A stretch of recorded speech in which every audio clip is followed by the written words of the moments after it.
Thank you very much to Stephen and Gugu. How very exciting. We are here to discuss and react. I'm joined by film writer and presenter of The Guardian film show. Xan Brooks is with us, film critic Rhianna Dillon, and film critic and author of Woody Allen Film on Film. Very good book.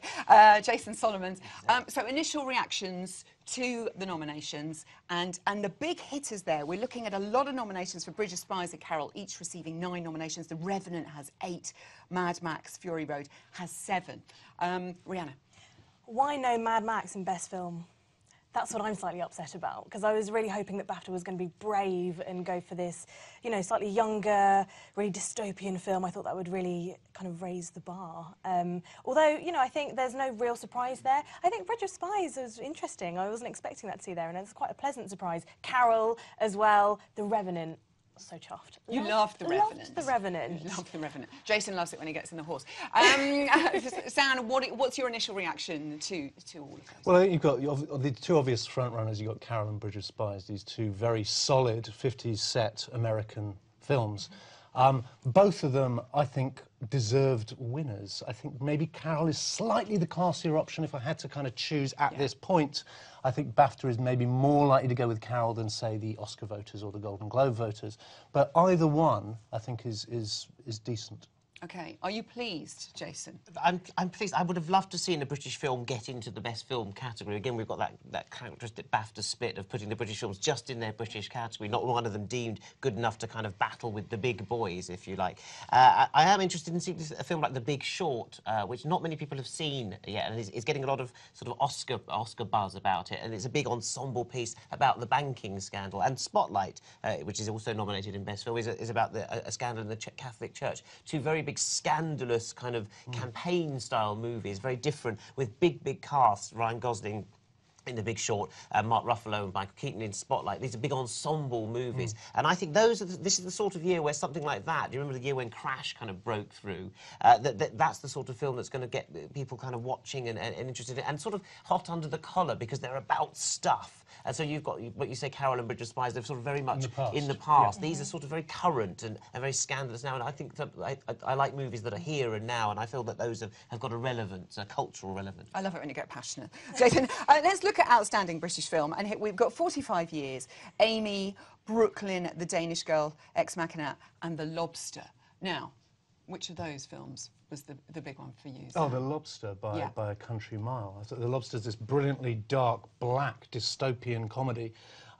People have problems with it because the first half is set in this country house hotel and the second out in the woods, and people say the second half kind of falls off the cliff. But actually, you need the second half. Yeah, Zoe, you're wrong. You need that second half to justify the first half. Yeah. I thought it was one of my films of the year. Having said all that, I don't think it's got a chance in hell of winning. It's a very strong category, Outstanding British Film. I would actually say Outstanding British Film this year is the equal of Best Film. There are some fantastic, you know, very close behind The Lobster. You've got 45 Years, which has been largely shut out. It hasn't quite registered in these nominations as much as I thought it would. Yeah, no Charlotte Rampling. No Charlotte Rampling. Which we're all surprised about. Yeah. I'm if she was nominated, I'm worried about how she's going to react. Not going to take it well, and she's going to take you. It's my fault. It's interesting because you like The Lobster, which is dark and dystopian. I mean, I hated The Lobster because it's dark and dystopian about relationships. Perhaps so. I don't speak shellfish. But 45 Years is also sort of dark and dystopian about relationships, and I thought sort of more relatable to me, and I thought that was terrific stuff. I'm also delighted that a documentary has got into Outstanding British Film in the form of Asif Kapadia's Amy, which to me is this sort of one surefire nailed-on award winner here. Maybe for documentary, maybe for Outstanding British Film. I do think it's terrific. I also think it's going to go all the way to the Oscars for Asif. I hope so. Shall we discuss directors, or would you prefer to discuss actors and actresses first? Let's start with actors and actresses. OK, let's go. We should start with the ladies. They're very I think we should start with the ladies. So if we look, we've already said that Charlotte Rampling not getting a nomination Such a shame. for she was so actress.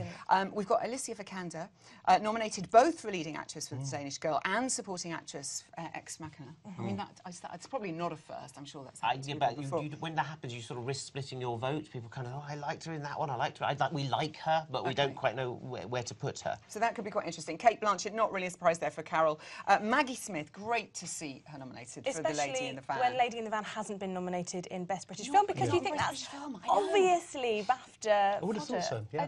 I know it was such a lovely film and so British and kind of so recognisable and funny, and she deserves definitely to be there. Half of the BAFTA membership were in the lady. Exactly, yeah, I know, they all lived on that road, didn't they? Brie Larson in Room. I think Room was one of my favourite films of the year. I would have liked to have seen Room figure Yeah. more so in directors Same. and in best film, because Room was terrific. I think it's so great that Brie Larson got, you know, the Best Actress nod, and deservedly so. But why no Jacob Tremblay in Best Supporting Actress? The little boy. The kid, because no one's seen the film yet, but he's the kid. He plays the little boy who is just outstanding. Yeah. I mean, magnificent. It's one of the great kid performances. Yes, yeah, of all time. because it's not moppety, it's not cute. He's not and precocious. It's a very tough film. I mean, it's probably my favourite of all And he holds the the whole films. film. Yeah, it's about him as much. I mean, about their relationship. I mean, I thought it was fantastic, this film, I have to say, and I really think it's the little film that could go all the way. It was only directed by Glenn Abramson. But not here. But not here, obviously. Saoirse Ronan as well for Brooklyn. She's in there. A film you enjoyed? Well, should we talk about Brooklyn for a second? Yeah. Because everyone loves this film, and it did leave me feeling a little bit cold. I don't really know why. I thought the book was so fantastic in its detail, and actually, I didn't feel the film had enough story or plot to really make me fall in love with it, as everyone around me seemed to be. People were weeping around me. I mean, I was just... And I am a weep. I So do am weep generally, but yeah, I did rise didn't at the very touch end. me. Okay. And so I think she's excellent. I think she's always excellent. She's faultless. But actually, this film, I'm surprised, Not as particularly loved for you as in it this is. performance. I think it's great that she's here, because we sort of BAFTA, we've seen her grow up since Atonement, when she was, you know, the little kid in that, Brian Italis, and that with this film, you actually watch her grow up. It's like a time-lapse photograph of a flower blooming. We watch her kind of put the lipstick on. She gets this green dress. I mean, that's what Brooklyn is. It's watching this woman become a woman and make these decisions for herself. And we've actually kind of done that with Saoirse over the years here at BAFTA, and I think that it's tremendous to see. I think she's been a rising star. She's been nominated before. I'd love to see her kind of get in there and sort of take this. It would be a great win for British acting talent, Irish acting talent. It's going to be a tough category, though, isn't it? I mean, there's some, you know, serious performances. Yeah, it's probably the hardest category of all. I think Kate will take it, though. Do you? Kate Blanchett. I'm going Saoirse for it. Really? I think it's going to be the sort of surprise thing, and I think they've got to give Brooklyn something, and they've got to give something big to Brooklyn, because there is this huge public love for the film. OK, let's talk about supporting actress then, while we're talking about the ladies. Jennifer Jason Leigh in the role there that has created much controversy, but it's like it's Quentin Tarantino. It's a fantastic role. Julie Walters there for Brooklyn as well. Kate Winslet for Steve Jobs, which I'm really pleased to see her get there. And Rooney Mara for Carroll also, and as we said, Alyssa Vikander for Ex Machina. I mean, Xan, what are you thinking of that category? I'm going Rooney for that one. Yeah. I mean, you know, you can make the case that actually Rooney should be in the Best Actress category, because it's as much her film as it is Kate Blanchett's, but obviously a decision has been made to relegate her for the purposes of mopping up as many awards as they can. It's a great performance from Rooney Mara. I think that she will get it. Julie Walters is in there. I'm glad to see her in there, but it's a kind of, it's a nice comic turn. It's not really like a performance. Turn, isn't it? We were expecting to see Meryl Streep in there, weren't we, for her, Almost her in 3 Suffragette. seconds in Suffragette. Thank God she's not. Let's go on to the leading actor category then. Bryan Cranston for Trumbo, Eddie Redmayne for The Danish Girl. Of course, he won last year. Leonardo DiCaprio for The Revenant, Matt Damon, The Martian, and Michael Fassbender for Steve Jobs. Rhianna, what do you think? I think it is Leonardo DiCaprio's time. You know, he has been nominated a few times, I think. This is his 4th, actually. And maybe it's not necessarily, you know, he's almost doing a Tom Hardy in this. He just grunts his way through the whole film, but I actually really loved that. I think he does more Tom Hardy than Tom Hardy. Tom Hardy does, quite, exactly. But also, I thought Steve Jobs didn't get the love that it deserved either. I think Michael Fassbender was incredible. I thought Kate Winslet was incredible. And Aaron Sorkin's script just stunned me into silence after I saw it. So I think, for me, Michael Fassbender or Leonardo DiCaprio, I think Leonardo DiCaprio. Leading that one there, OK. And in agreement there, Jason? I do think it's Leonardo's time. Yeah. I don't know what the award would be for in The Revenant, other than just growing a beard, suffering, you know, he suffers a lot, lots of suffering, he? Walking, a lot of walking. He has to drag himself a lot of he's places. hauling himself on his tummy, eating raw fish. Fish It's and very meat, paleo. and I think it's absolutely, you know, it's bang on the money for the trend of dieting for 2016. So for that, Leonardo, we thank you. So let's look at supporting actor. Benicio del Toro's Sicario, Christian Bale for The Big Short, Idris Elba for Beast of No Nation, Mark Ruffalo for Spotlight, and Mark Rylance for Bridge of Spies. Thrilled to see Mark Rylance in there in Bridge of Spies. I loved his performance in that. And interesting, we discussed this earlier on, that Mark Ruffalo gets the nomination for Spotlight, where, you know, because it is an ensemble piece. Yes, and Michael Keaton was particularly critical. The New York critics have already awarded their best actor to Michael Keaton for Spotlight. Do you think they sit down and say, you can have this one? This one, Yes. There might be a bit of that. Yeah, I think this is sort of Share it out. horse trading, I think so they call it.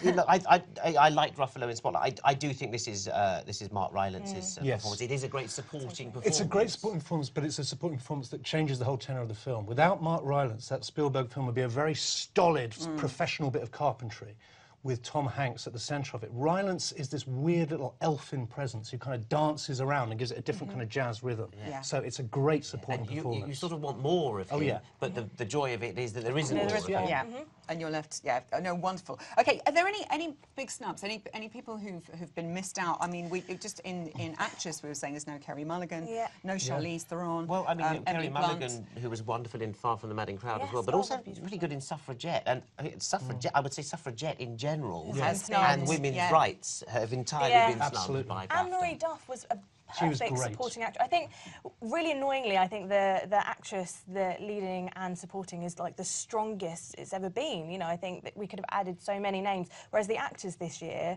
I think they're almost scraping the barrel slightly. Is that really harsh thing to say? Thrilled to hear you say that. Especially with supporting, but I think, I think Kerry Mulligan is so fantastic in everything she's in, and she's been in 2 really strong films, really well-received films this year, especially Far From the Madding Crowd and Suffragette, really British films. And there's no Tom Hardy as well, who was legend, his performance in Legend. He's had a busy year. 4 films, if you count London Road, which I barely do. But I like London Road. He was barely in it. He was barely in it. He was barely in it. I think that there's a lot more exciting work in British cinema going on, which BAFTA does tend to recognise with outstanding debuts and the British film category. So much so that it's so varied that something films like London Road aren't in there. You know, the debut categories have got Syrian Love Story in there, Ex Machina, Alex Garland's film. Ex Machina's done well, actually. And especially because it's been around a long time. You know, Amy's been around a long time, so you know, these films have endured. It's interesting to see the films that have the kind of mayfly life, that like burn very brightly and then disappear, and the ones that have the kind of traction and the legs and the staying power, like Amy and like Ex Machina. Do you think Ex Machina is a bit like Under the Skin was last year? I can sort of see parallels between those. Very much a British sci-fi, sort of breaking barriers and about sort of female sexuality and the Lobster is allure. that too, as well. The Lobster is sci-fi, and that was released last summer, and that has got legs too. And the Lobster has legs. Let's talk about director category. Sadly, no Danny Boyle for Steve Jobs, no J.J. Abrams for Star Wars, The Force Awakens. In fact, I'm devastated not to see Harrison Ford nominated in Best Supporting Actor because I adore him. And no George McNair for Mad Max, which was an incredible feat. What an omission. Directed film. So we've got Adam McKay for The Big Short, Bridge of Spies, Steven Spielberg, Todd Haynes with Carroll, Ridley Scott, great to see Ridley Scott in there with The Martian, and Alejandro with Revenant. Now that's a big old category there, isn't it? Yeah, there's some big sort of directing egos and talents in there. Adam McKay, I suppose, is the big surprise there for Big Short. He normally does comedy. He's made Step Brothers with Will Ferrell, Anchorman. The Big Short is Bankerman, and so it's a big step up for him not doing comedy. I've been working on this. So it's interesting. There's almost a sort of thing in Big Short where he wants to do the comedy, the satire, and it is a satire on the banking crisis. But all these other ones are very kind of beautifully. I mean, Spielberg is the ultimate craftsman. I think Todd Haynes in Carroll is probably my favourite for that category because it is supremely directed. Every choice in there is perfect, from the costumes to the clasp to the earring to the music. There's a whole artistic vision here that is perhaps too perfect. I think the film sometimes needs to be cold, even though I've seen it sort of 3.5 times. I think it's beautifully made, and I think that's where Todd Haynes is a wonderful filmmaker. So are they going to split the best film and best director, though? They rarely do that. I mean, if you're looking at Haynes and Spielberg, one of them has to get director and one of them has to get film, maybe. So you kind of Yeah. taking Inarritu off the table then? Because obviously I he won sort of last year, am, and he's actually. kind of Yeah, he like, won last year. Why? Why are you? What? Because he has But won. I think, They'll but give The it to Revenant DiCaprio, was much they'll more show beautiful Inarritu this the year. door. I think, you know, he actually, I feel like he had grown. I didn't like Birdman, but I wasn't that keen on The Revenant. I didn't particularly like The Revenant. I thought it was ridiculous. found Birdman's The indoors, Revenant. Revenant's outdoors. Okay. He's shown his versatility. He Is can this go out. something- And also, Inarritu didn't win last year, did he? Because Linklater won for Boyhood, I think. So they split it Oh, last really? year. No, I think Linklater But it's won never both. fair. We don't, you know, have short people memories. don't- Yeah, people think about these things when they're voting. I'm not Do you know sure what I that really they wanted do. to see? Yeah. Breakthrough was Inside Out. Okay. You know, if you're talking the one true genius film around, I think Inside Out is that. I know it's little a cartoon. kids' cartoon, I know, Jess? I know. I'm feeling infantilized. It's all right for grown-ups to like Star Wars, Yeah. but not Inside Out, which is why they No, like I think Star all Wars. grown-ups loved Inside Out. didn't It's- they? I think it's more what than it's kids. about. More Yeah. than for them. Because it's Yeah. for them, and Yeah. you So it's get got- that You're looking at second your level joke. kids and But at thinking, least oh, it now got- I understand. Why they don't eat broccoli. Yeah. And surely in that category, in animation, we've just got the 3 films there. I mean, surely Inside Out's going to walk that. Although we do love Shaun the Sheep. Yes, the and movie as big well. up for British Yes. animation. I think it's genius, Shaun the Sheep, as well, but I do think you're up against, I think, the best cartoon ever made in Inside Out. Okay, let's talk about screenplays. So original screenplay, we've got Bridge of Spies, Ex Machina, The Hateful Eight, Inside Out, and Spotlight. Now, again, where would you go? Where would your, you know, allegiances lie there? I think Spotlight for that. I really loved. I thought that was where the strength of that film was, in the script, in the really kind of snappy dialogue. That was much more involving and engaging, I think, than anything else. With The Hateful Eight, Tarantino, it's interesting. It's like, what, his one nod, pretty much, for him. And again, it feels quite token. I think his dialogue is always excellent, especially when he writes for Samuel L. Jackson. I think those two have such a wonderful partnership. But I think no one seems to be feeling The Hateful Eight this year. I think because it's so Tarantino. Yeah. It's like, oh, that's what he does. It's like sort Yeah, of it's applauding him for almost getting like- out of bed. You know, well done. Yes, it is genius. I do think 3.5 hours, 3 hours of that writing is amazing. But I think you're right about Spotlight, to create a sort of narrative out of this sort of morass of events and put it all together and make it sort of a sort of crusading. It was nice to see journalists. It nice was, to see journalists yeah. at all. Full stop. They still work. I'm pleased to see a Fighting the newspaper corner. happening. So I, for that reason, I support Spotlight. But not very much. Inside Out, then? No, Because well, that's been- that is that's a got a nod. genius screenplay. I mean, I think every beat of That would be is the brave perfect. choice, wouldn't it? It would be very exciting. Again, you know, do BAFTA kind of think, well, it's a cartoon, we can't award that. I would love to see that, absolutely. I liked his music as well. Michael Giacchino as well for composer. Okay, adapted screenplay. The Big Short, Brooklyn, Nick Hornby, of course, did the adapted screenplay. Phyllis Nagy for Carroll. Emma Donoghue for Room, adapted her own book. And Aaron Sorkin, who I know you're a huge Jobs. fan of. Come on, for Aaron Steve Sorkin. Jobs. Yes. Would he get your nod there? then? Yeah, absolutely. I mean, that script, it was so meaty and also so trim at the same time. There wasn't a wasted line in there. And it was all about the script. There was hardly any action. There were hardly any pauses. I think Aaron Sorkin worked the hardest he's ever worked, and I think he absolutely deserves this if It's it doesn't interesting get as a nod well. in anything else. Danny Boyle not being nominated as Best Director. It's Yes, basically an acknowledgement. It's an It's Aaron Sorkin film, which Yeah. you know it is. Yeah. You go and see it, you know it is. I think Danny Boyle makes it look beautiful and kind of makes it lovely around the edges, but actually in the heart of it, it's Sorkin. You've got these very different, because Steve Jobs is lot of typing, lot of words. The Big Short, again, lots of typing, lots of words. And then you've got these very pared down ones, Brooklyn and Carroll, which are Yes. very kind of considered. And I mean, Room. the pages must be, you know, Room, yes. yeah. and Room, which I think is a brilliant adaptation of her own work. I'm feeling in there that Carroll and Phyllis Nagy will win because she's adapting for Patricia Highsmith, and it's very kind of considered again and very precise. My feeling is for that, but again, it's a very, very tough category Very to call. tough. Do you get excited about special visual effects? Who No, doesn't? I do actually, and I like have to- cinematography, which Yes. is sort of the same. Okay, all right. Would you like to discuss cinematography then? Yes, again, I think look. Ed Lachman's work Yeah, on Carroll on is Carroll. great, referencing 50s American street photography. Yeah, beautiful. But again, I mean, I do think that Britain's own Roger Deakins Absolutely. for Sicario. Yes, And Sicario is Sicario has, I mean, Benicio del Toro has been nominated for, but no Emily Blunt, which we're all quite Yeah, cross little about. And I upset. really enjoyed Sicario. I thought it was a great thing. So, you know, Roger Deakins. I mean, Yeah. he's- And he it is a looks god. great. It's Yeah. that sort of Tex-Mex Badlands. Which he did in No Country for Old He's Men. done that, yeah. He captured Yeah. that as well. But it looked, I With mean, the to do sort it, of sunflare on the lens there's and the also teeming that- ghettos, all of that was great. finale, which is completely in the dark. I don't know if we forget everyone Yes, of the that's lights, true.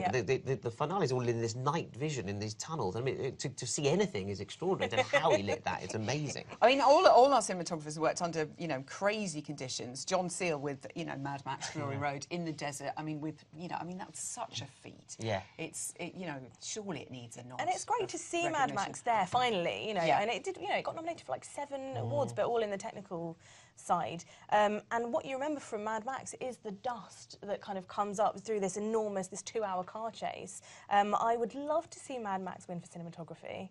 I'd like to see it win for that bloke doing the drumming. Oh, on the doing front the row. drumming guitar and as the well. guitaring. Yeah, Oh God!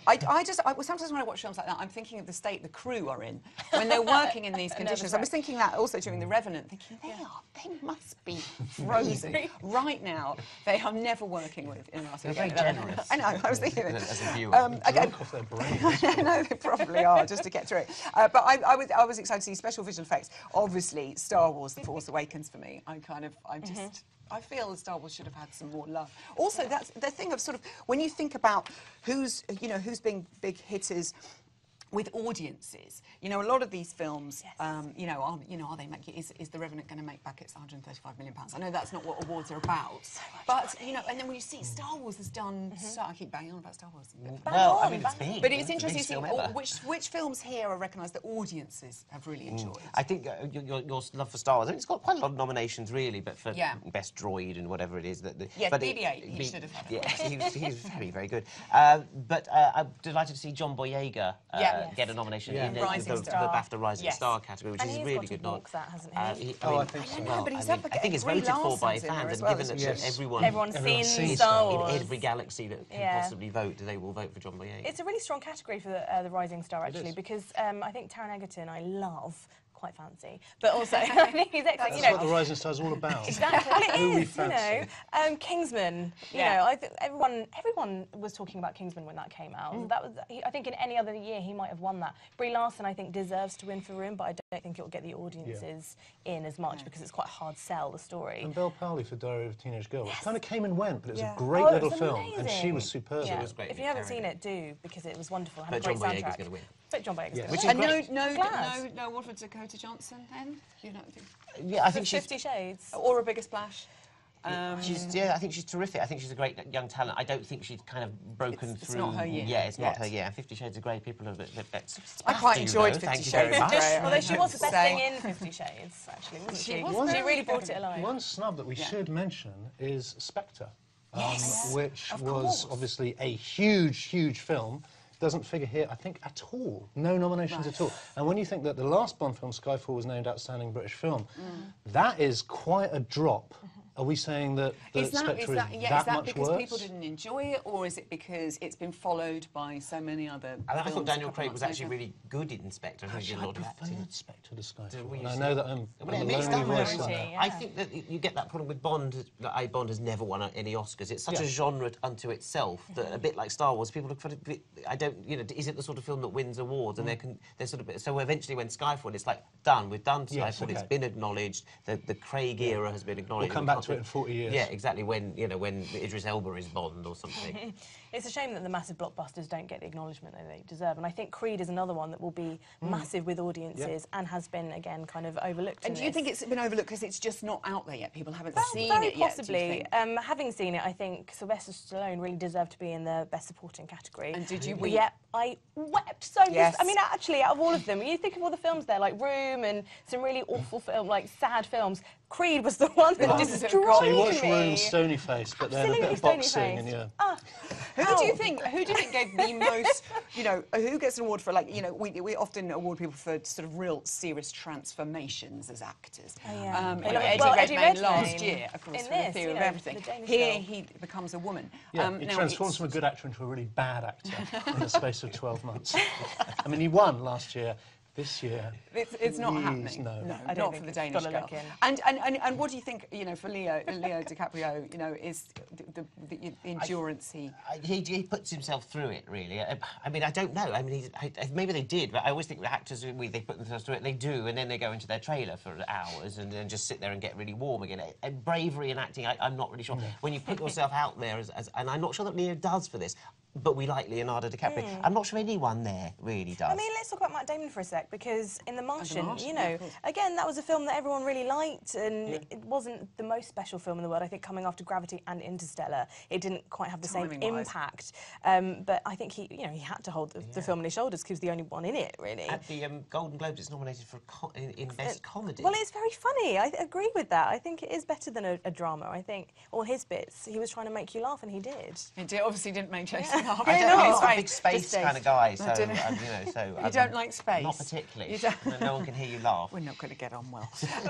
Okay, and you were really happy to see Sandy Powell gets 2 nominations in costume design for Carroll and Cinderella. Yeah, I mean, I think in Carroll, her costumes are brilliant, and to the point where you can take the actors out of the costumes and just have the costumes, and they will tell the story. Yeah, so they're sort of graded and perfectly done. I think that's the best work sort of in all of this is Sandy Powell's in Carroll. I really, really love it, so I'm delighted to see her nominated twice there. But if you're a Sandy Powell fan, I don't know, perhaps you'll split your vote and you'll go, well, a bit for Cinderella, because there's some good shoes in that. Like sometimes So, happens in yeah.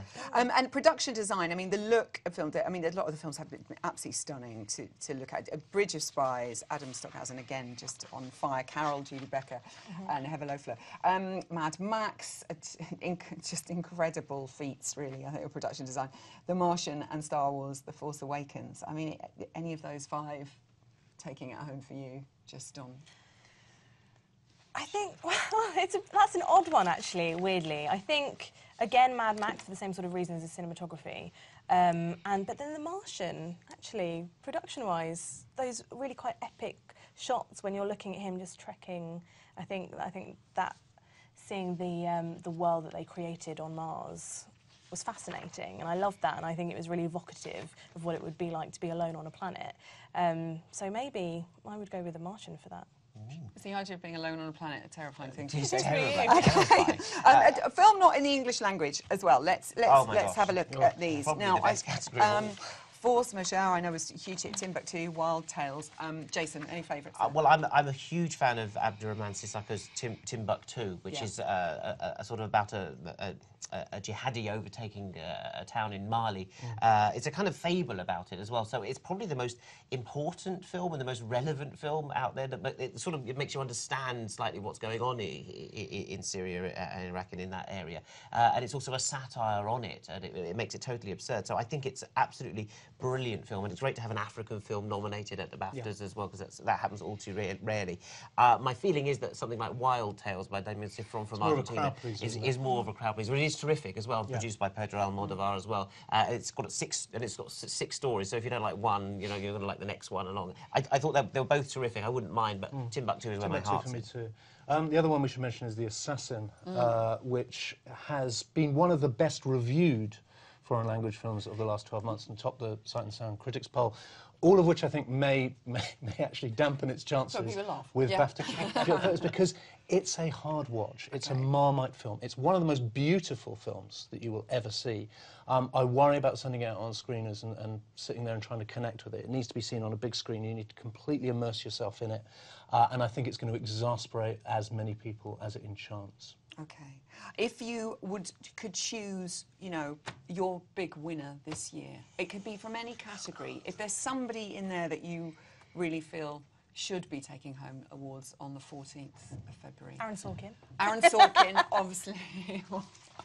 Not that I'm start obsessed. your own campaign. I should. You should just want a box set of the newsroom, don't you? Actually, I would love that. And for you, Jason? Well, I said at the top that I think Asif Kapadia's Amy is the one sure bet here, because it's a tragic tale, and absolutely beautiful documentary that almost changes the boundaries of documentary. I know he did it with Senna as well, this mosaic portrait of a life.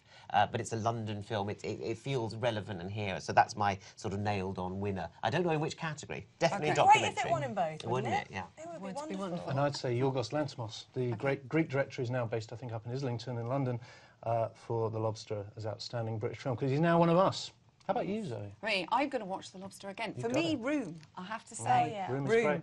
And also, we didn't mention Joy didn't no joy. feature. No joy. There is no joy. No Quite joy to happy the that there's BAFTAs. no joy. Okay. It really wasn't a Yeah. But we like It wasn't Jennifer David Lawrence, Russell's great. and people like having her turn up Yeah, and go on that's the red true, carpet. and fall over. Maybe she can come present Always gets the something. numbers, gets the YouTube views up, doesn't it? Thank you so much for watching. Don't forget you can join in the conversation about this year's BAFTAs using the hashtag #EEBAFTAs, and you can check out all the information about the coming up awards on the Facebook page. Thank you all very much for joining us this morning. It's been lovely to see you.